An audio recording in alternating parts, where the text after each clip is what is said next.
Today I'm going to show you how to make shiitake mushroom crisps.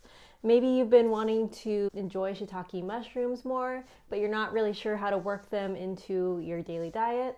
And this is a really good place to start because this recipe is really simple and you can use it on a lot of different things. You probably won't be able to stop eating them. Hey, I wasn't done with that!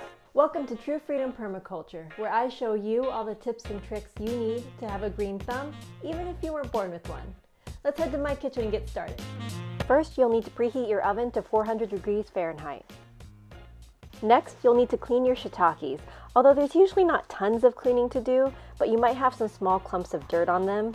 And you don't want to rinse your shiitakes, or really any mushroom for that matter, because otherwise they act as little sponges and they'll absorb the water and become waterlogged and soggy, and you definitely don't want that.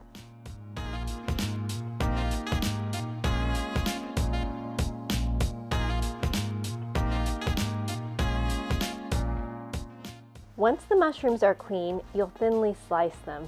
There's a tiny piece of the stem on the end of the mushroom, and I cut that off, and that gets rid of most of the dirt. So I just cut that piece off, and that makes them a lot cleaner just by doing that. If you're interested in learning why shiitakes are so good for you, I discussed that in this video. I always include the links to any videos I mention in the description below.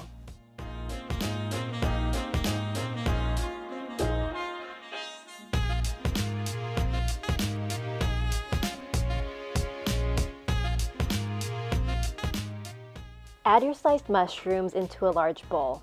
I have about 8 ounces of shiitakes here, so I'm going to toss this with a 1/4 cup of sesame oil.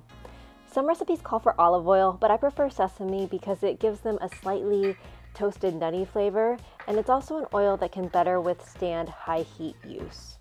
Also, don't use toasted sesame oil. I know I said the flavor was toasted, but the actual oil is not. Next, I'm going to add 2 teaspoons of liquid aminos. If you don't have liquid aminos, you can use soy sauce or tamari. I just prefer using this liquid aminos because it has a bit of sweetness to it. I'm also going to add a 1/2 teaspoon of salt. Next, I'm going to give these mushrooms a toss with the sesame oil, the liquid aminos, and the salt. These are great as croutons in a salad, on top of soups, or the most expensive potato chip replacement you'll ever find. They have a bacony flavor, so use as you would bacon. It would be nice on a baked potato, sprinkled over eggs, or they could replace the bee in a BLT if you're looking to go meatless. Now lay the mushrooms out in a single layer on your baking sheet.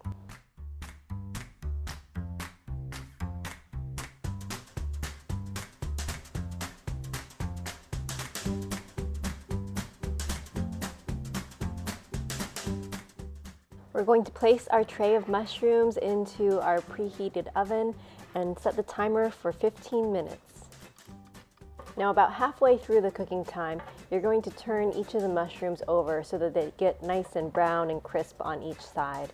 And over many years of cooking, I have burnt my fingers so much that I can do this kind of using a spatula and my fingers here. But provided you still have feeling in the tips of your fingers, you might want to use a fork as well. After you've flipped all the mushrooms over, you're going to put them back in the oven for the second half of their cooking time. These are the mushrooms right after they come out of the oven.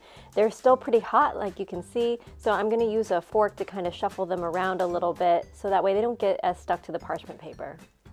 Let the mushrooms cool down a little bit before you eat them, but I like to put them on a piece of paper towel or two. That way they can absorb some of the oil and it makes them crispier.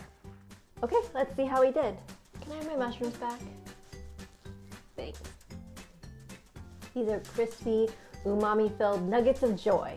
If you're looking for another crunchy topper, I made chips out of Jerusalem artichokes, and in this video coming up, I will walk you through exactly how I do it. I'll see you over there.